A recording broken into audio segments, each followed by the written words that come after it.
tal, amigos? Hablar de Teresa de Calcuta es hablar de una santa, de una persona de la que se dice que ayudaba a los pobres y también ejemplo a seguir para todas aquellas personas de buen corazón.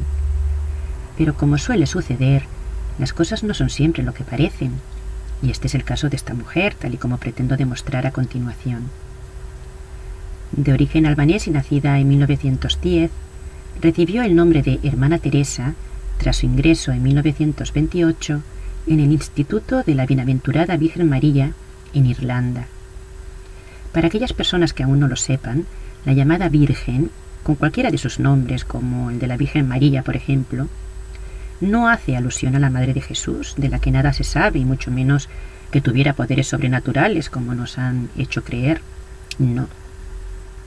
La llamada Virgen, que en las distintas culturas ha sido llamada también de muchas maneras, como por ejemplo Inanna, Isis, Guadalupe o Kali, es la madre genética de la raza Anunnaki que pobló nuestro planeta y de quienes descienden los presidentes, reyes y poderosos que al día de hoy continúan gobernando nuestras vidas. Creer que la religión hace alabanza a la Madre de Jesús o a su Hijo es una ingenuidad si tenemos en cuenta que Jesús fue asesinado por el Sanedrín, que luego se llamó Santa Inquisición, y que en base a ese asesinato creó un imperio religioso, económico y político llamado Iglesia Católica.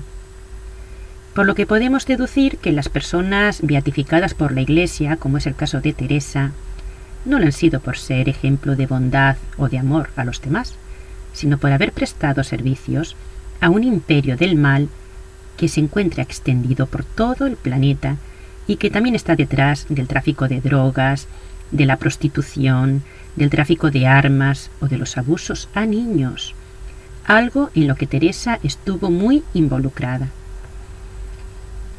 Esta mujer llegó a Calcuta en 1929 con la misión de diseñar una escuela para niñas, a las que formó para que cumplieran de mayores la finalidad deseada.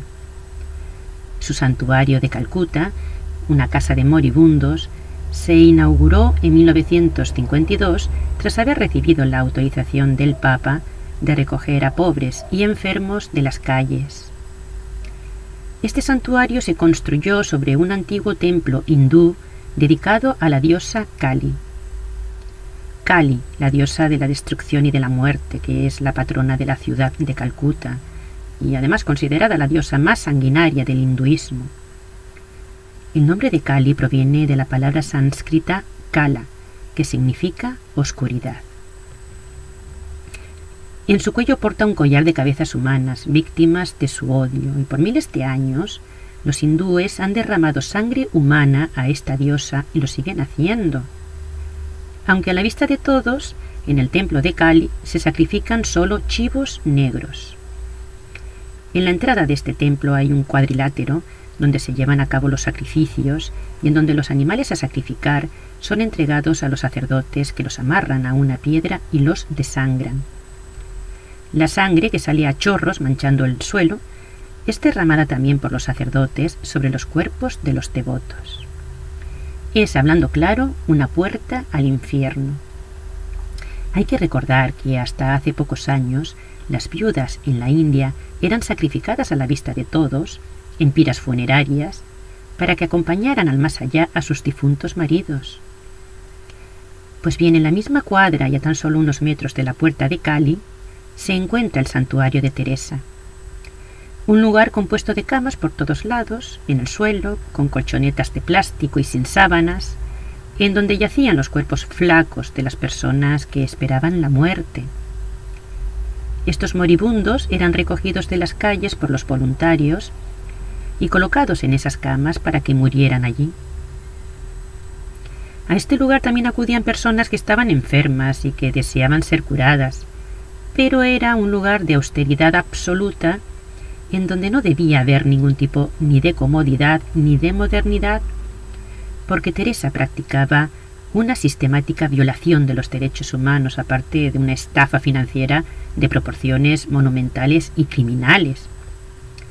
Sus trabajadores, que eran voluntarios y sin ningún tipo de entrenamiento en trabajos con enfermos, estaban expuestos al contagio de enfermedades infecciosas y no contaban con ninguna maquinaria o con equipos para salvar vidas. Lavaban las agujas bajo el grifo del agua para volver a utilizarlas. Y por su parte las medicinas eran almacenadas durante meses hasta que caducaban y luego eran utilizadas. Por este motivo a este centro se le llamó la Casa de los Moribundos o la Casa de la Muerte, porque todos terminaban muriendo en malas condiciones higiénicas y sanitarias, verdaderos mortuorios. A esto se le llama sacrificios humanos encubiertos. Eran personas que esperaban encontrar atención médica o una muerte en mejores condiciones de las que les ofrecían las calles. Un lugar en donde todos debían llevar las cabezas rasuradas y eran aislados, sin posibilidad alguna de recibir visitas. Y los que tenían dolores insoportables no podían recibir analgésicos. A fin de cuentas, Teresa afirmó lo siguiente: hay algo muy bello en ver a los pobres aceptar su suerte, sufrirla como la pasión de Jesucristo. El mundo gana con su sufrimiento. O esta otra frase: el SIDA es simplemente una retribución justa por una conducta sexual impropia. Muchos de los que morían allí no tenían por qué haber muerto, pero la pobreza y el sufrimiento como meta era el lema de Teresa, que afirmaba lo siguiente: no somos trabajadoras sociales, no somos maestras, no somos doctoras, somos monjas. Ríos de dinero llegaban hasta ella, pero sus centros eran miserables. Multitud de donativos, cajas y cajas de medicinas, ropa y comida en cantidades inimaginables. Pero, por ejemplo, la ropa era vendida en las calles por 25 rupias, que es un poco más de $1. Y aunque decía que alimentaba a miles de personas, sus cocinas en Calcuta servían un máximo de 300 raciones y solo a los que poseyeran tarjetas de comida, que eran distribuidas únicamente a los pobres católicos, que eran una minoría en la India. Cuando la gente le solicitaba ayuda, les invitaba a que marcaran el teléfono de emergencias. Aunque disponía de varias ambulancias, estas eran usadas para transportar a las monjas a los lugares de oración. Así fue como abrió centros en casi todos los países del mundo, que, aunque eran llamados casas de acogidas para pobres y enfermos, en realidad sus centros eran exclusivamente para sus monjas. Y estas monjas tenían votos de pobreza, por lo tanto no cobraban. Eran formadas en estos lugares no como enfermeras, sino como secretarias, porque las monjas pasaban el tiempo escribiendo cartas de agradecimiento por los millonarios donativos que llegaban de todo el mundo y también clasificando los cheques recibidos. En un solo año podían recaudar más de $100 millones. Eran centros sin función de caridad y en donde estaban prohibidos los ordenadores o las fotocopiadoras. Solo había libretas en donde se apuntaban con lápiz las entradas de dinero, y cuando estas libretas estaban llenas, se borraban y volvían a escribir en ellas. Muchos de sus trabajadores decían que más que caridad, su culto promovía el sufrimiento y la pobreza. Teresa era contraria al divorcio y al aborto o a los métodos anticonceptivos, puesto que las mujeres, según ella, debían asumir su sufrimiento y si habían sido violadas, debían aceptar el hijo que esperaban sin opción alguna. Y sabemos que tener toda la descendencia posible es la receta perfecta para la pobreza y para el sufrimiento en una sociedad pobre. ¿Qué hacía Teresa con esos bebés nacidos? Ella se opuso a que las mujeres tuvieran igualdad de derechos que los hombres. Y cuando recibió el Premio Nobel de la Paz, afirmó lo siguiente: la gran destrucción de la paz hoy en día es el llanto de los inocentes no nacidos. Sus llamadas casas de la muerte, descritas así por los médicos que las visitaban, tenían falta de higiene, pésimas condiciones de atención, alimentación inadecuada. Pero el problema no era la falta de dinero. El problema era su concepción cristiana sobre el sufrimiento y la muerte. Pero mientras aseguraba que el mundo ganaba con el sufrimiento de los pobres, ella, cuando estaba enferma, iba a un moderno hospital de los Estados Unidos para ser curada. Un hospital que disponía de la tecnología puntera que ella negaba a los pobres. Porque ella no se consideraba pobre. Recibió millones de dólares de dictadores de todo el mundo. Aceptó la Legión de Honor y una beca del dictador haitiano Duvalier. Y a sus cuentas bancarias llegaban millones de dólares gracias a la fama que le dieron los medios de comunicación, que ofrecieron una imagen tergiversada de ella y elogiosos halagos, pintándola como una verdadera santa. De hecho, cuando murió en el año 2003, el gobierno de la India celebró un funeral de Estado y su tumba se convirtió en lugar de peregrinación. Fue un funeral digno de una celebridad y al que asistieron dignatarios de todo el mundo. Poco después fue canonizada a pesar de las innumerables denuncias recibidas. Esta santa había fundado orfanatos por todo el mundo en donde entraban niños abandonados, hijos de madres solteras o hijos cuyos padres debían renunciar a su patria potestad a favor de la orden. También intercedió para que determinados sacerdotes acusados de pederastia no fueran a la cárcel.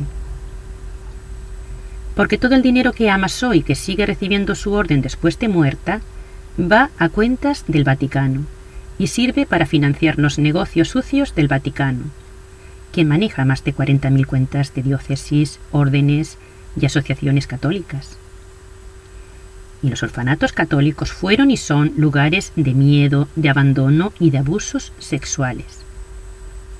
Pero claro, cuando se presentan evidencias de estos abusos y denuncias contra los sacerdotes, se cambia al infractor a otro centro donde puede continuar con sus abusos. De hecho, en el año 1962, el Vaticano elaboró un documento como plan de acción a seguir ante las denuncias recibidas por abusos sexuales. Los sacerdotes debían guardar la confidencialidad bajo pena de excomunión, y los niños que hablaban del tema debían ser castigados. Muchos de ellos se suicidaron y otros terminaron siendo ingresados en centros y olvidados. Solo se conoce una mínima parte de los abusos a estas criaturas, y es algo que sucede en el mundo entero, en todas las diócesis, y también en la mayoría de las religiones. Es un modus operandi. Al día de hoy se siguen presentando denuncias de abusos y de malos tratos realizados a los niños en los centros de Teresa de Calcuta. La mujer que suministraba niños a estos pervertidos sacerdotes, porque ella era la conseguidora, y uno de los personajes más siniestros de nuestra historia reciente. Maltratadora, de enfado rápido y carácter agrio, amiga de los ricos y poderosos. Su odio a las mujeres, su manera dudosa de cuidar a los enfermos, su sospechosa gestión del dinero recibido, sus contactos políticos cuestionables. Un verdadero ángel del infierno. Está claro, amigos, que nuestro mundo está lleno de falsos ídolos. Pero es hora de que se sepa la verdad. Y este es el verdadero cambio, la verdadera evolución espiritual en la que nos encontramos todos los seres humanos. Esto es todo, amigos. Hasta pronto.